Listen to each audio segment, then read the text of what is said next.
Sometimes people will amaze you with some of the things that they say, especially when they're talking about someone else because they don't like the way that that person might be moving or feel that they should move in a different manner or move in the same manner which they did to build up their football programs. And, you know, when I sit and read some of the things that's going on right now, because, you know, we haven't even had a game yet. I mean, we've had spring football, but no one has kicked the ball off to say, hey, look, the season has now started. But I'm going to tell you, if somebody finds a recipe that works for them as far as with building their football program, why would it be such a problem? Or was it not a problem where they was doing it where they were previously, but now that they're in the same pond that you're in is a bigger issue? We're going to talk about it right after this.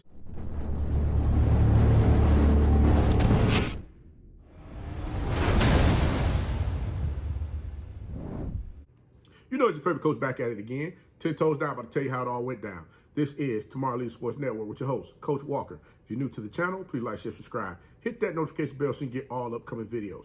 For all my leaders out there, welcome back. Y'all know the drill. Y'all know the routine. If you haven't done so already, please like, comment, and share these videos. And tap me in a friend or two and tell them to come on in. It's nothing but positive vibes. We're just having a good time talking about HBCU sports. And don't forget, you can follow us on all social media platforms. The links are listed down below in the description. So without further ado, we're going to go ahead and jump on in this thing. Because I'm like, Coach, where the heck you been, bro? Why haven't you been giving us this content? And what you talking about? Recipes for, you know, putting a team together. Look, guys, I know y'all sat back and seen some of this madness that's going on out here in these daggone football streets with these coaches crying like little babies as far as what's going on with a particular coach as far as with how he's building his football program. I was wondering how fast this thing was going to spiral out of control and just people start snapping. But, you know, the thing is, 2023 football season is nothing but a couple of weeks away.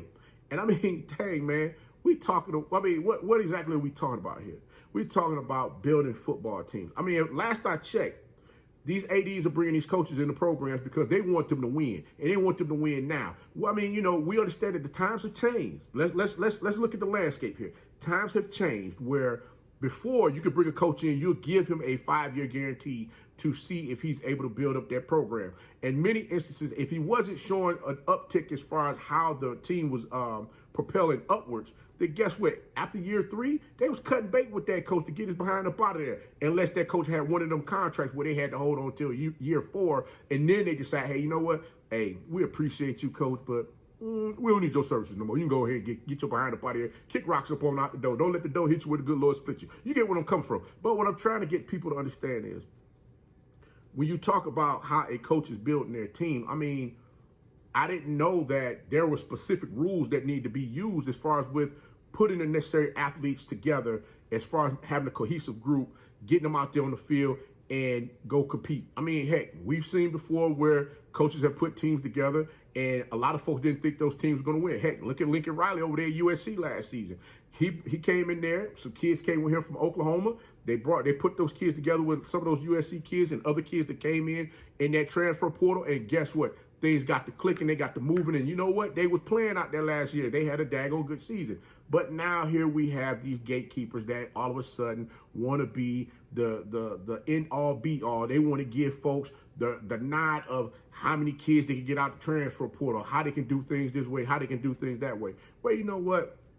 This kind of got me because funny thing is, when Deion Sanders was at Jackson State, nobody had a problem with the athletes that he was getting out of the transfer portal, bringing into Jackson.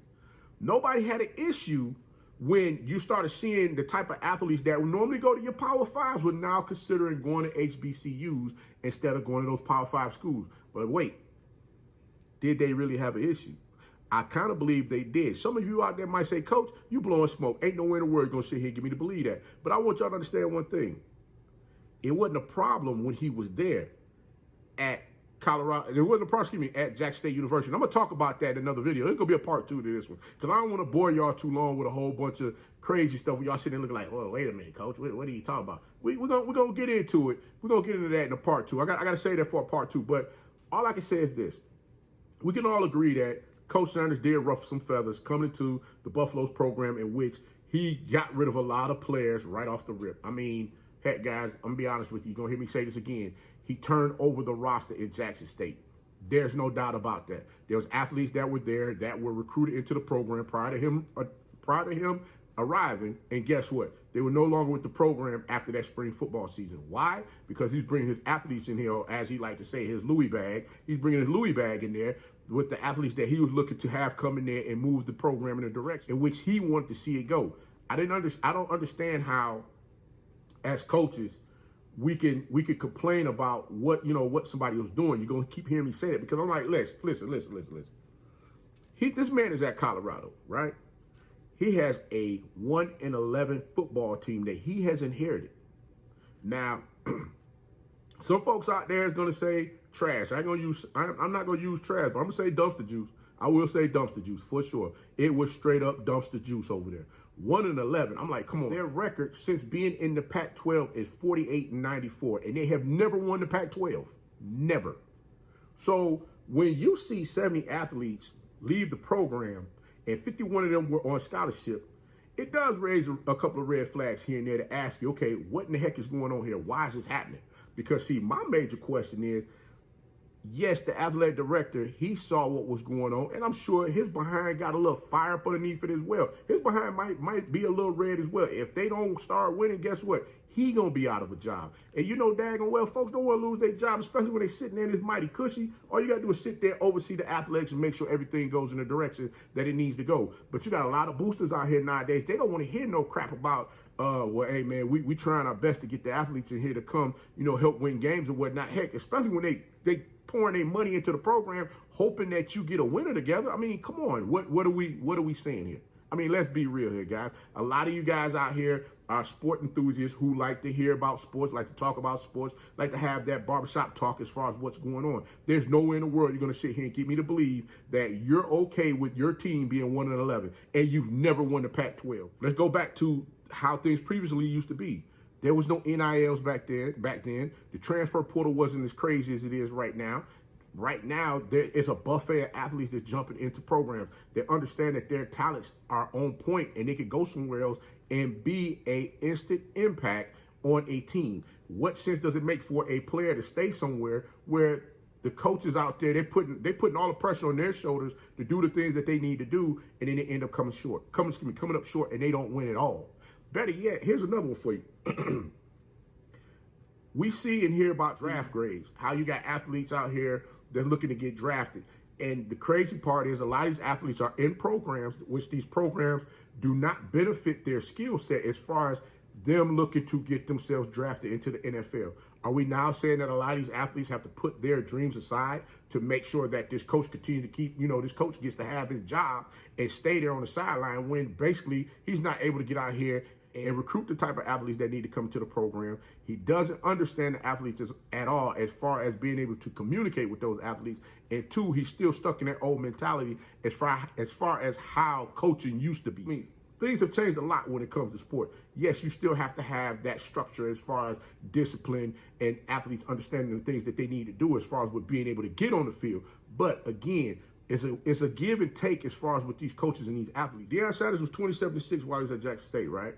But now we got a coach who, over at Pitt University, the first one decided he wanted to go ahead and walk the plank and jump off the side and say what he had to say as far as with how Deion Sanders was out here building his team. Now, crazy thing is, I didn't know there was rules to how many athletes you can get out of the transfer portal.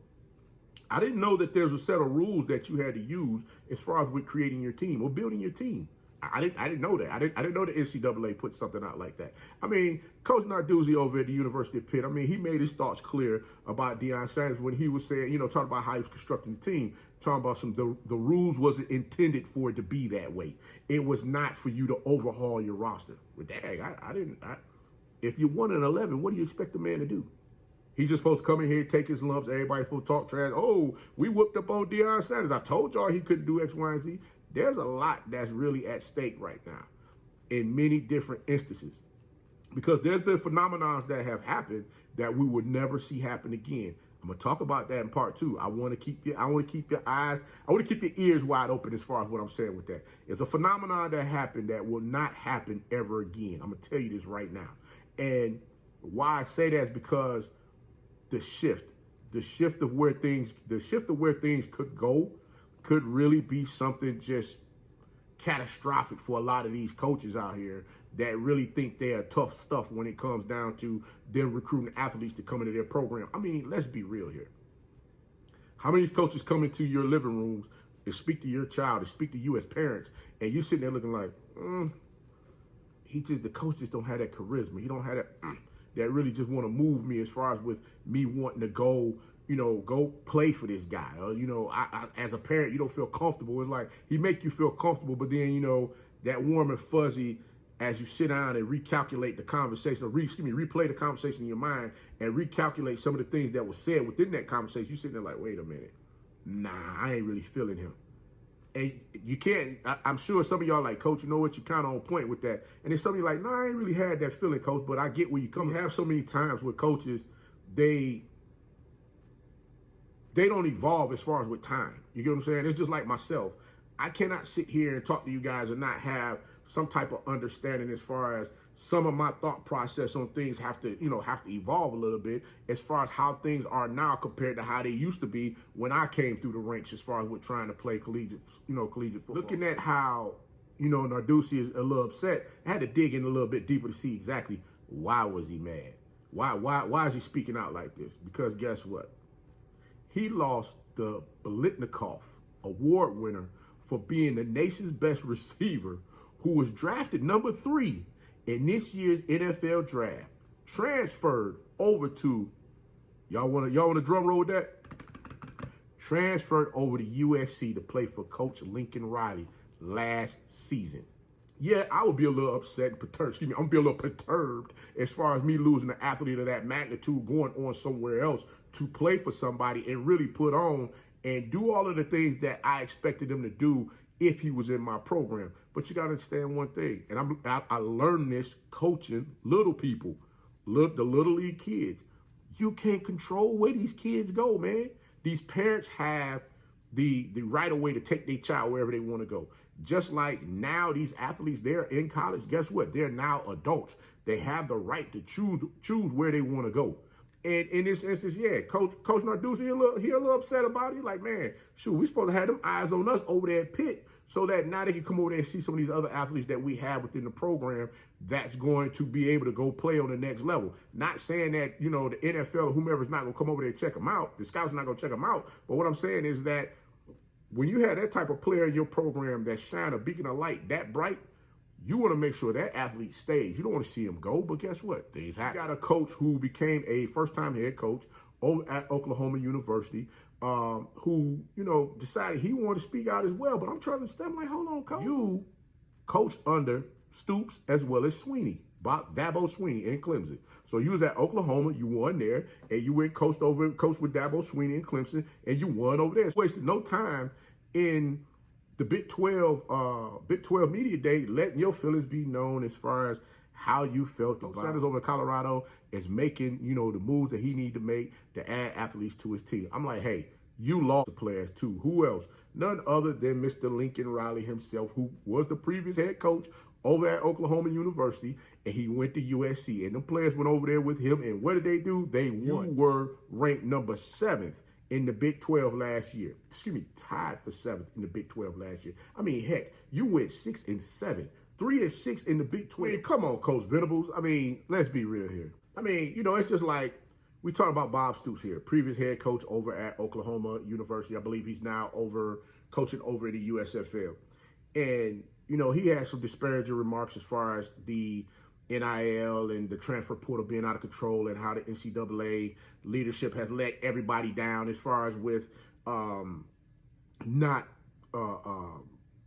structuring everything a little bit better as far as, how these athletes are being able to move from school to school. Yeah, they were given a one-time transfer and being able to play right away if they decide they want to move on. I think that was given to them back in 2021. But now it's like, listen, we need to do something about this. We need to, find a way to either A, take the Power 5 schools and put them over in their own division with a new set of governing rules and a new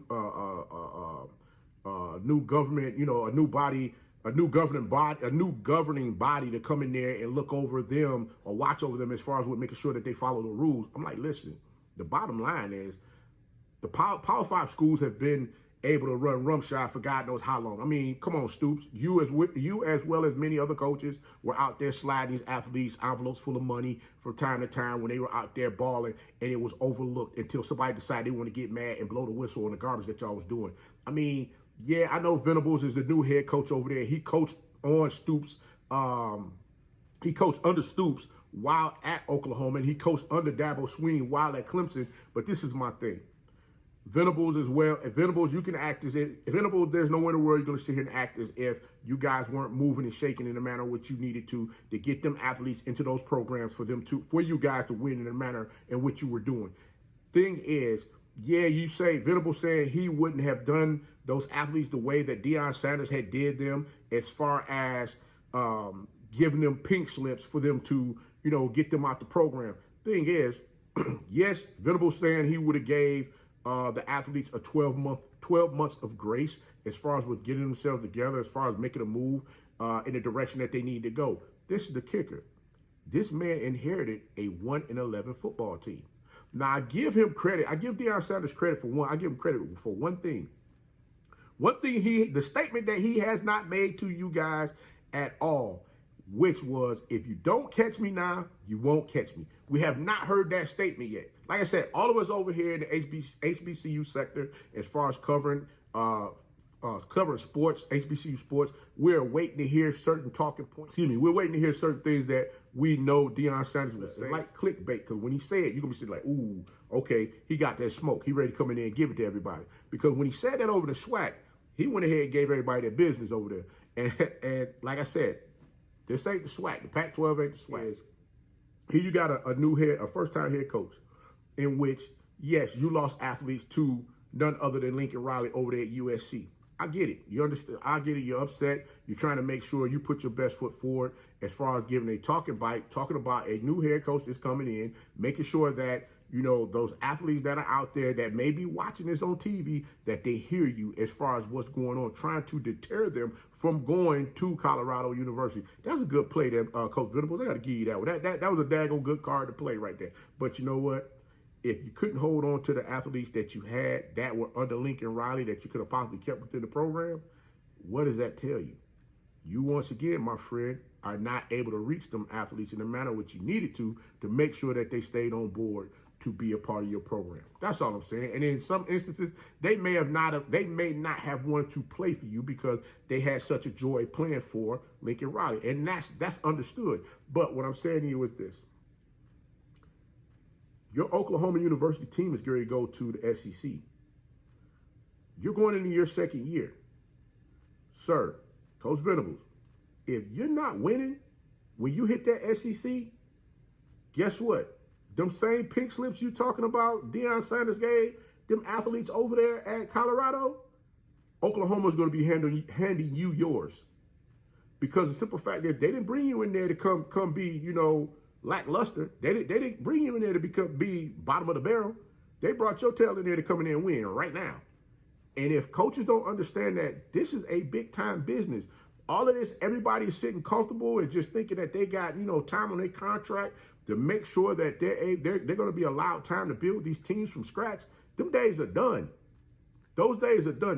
That happened back in the 80s and the 90s and early 2000s. Now, they want instant success. And that's what that man was brought into Colorado to do, instant success. So guess what? If it ain't popping, we're going to have a problem. And trust and believe, if Deion Sanders don't get out there and win this season, folks going to start grumbling. You're going to hear the rumbles. And then come back next season. If they don't put on and do something next season, you're going to really start hearing it, because now people going to start questioning, okay, what's the difference? What's going on here? But we're going to talk about that in the second video. But guys, you know what? I'm going to go ahead and get up out of here, because I just had to get that off my chest. I kept saying to myself, like, wait a minute. People are really wanting to criticize this man on how he's building a team when you got a lot of other coaches out here. Who is that? Kelly over there at LSU. He grabbed a lot of athletes out of the transfer portal. Lincoln Riley grabbed athletes out of the transfer portal. I ain't gonna say a boatload, but he grabbed a handful out of the transfer portal. Just like daggone, who is that? Lane Kiffin. But see, the thing is, I'm gonna go back to the first coach that we talked about, none other than Mr. Narduzzi. Yeah, he got athletes out of the transfer portal. I think he got was it maybe 4? He lost 10, but he got 4 out of the transfer portal. So all I'm saying is, you're trying to build your team around, for basically, as far as your needs. You don't know what that man needs are. So for you to sit here and try to, dig a ditch and say, hey, man, you wrong for doing what you need to do to build your team up. If you don't know what his needs are, how you going to speak on them?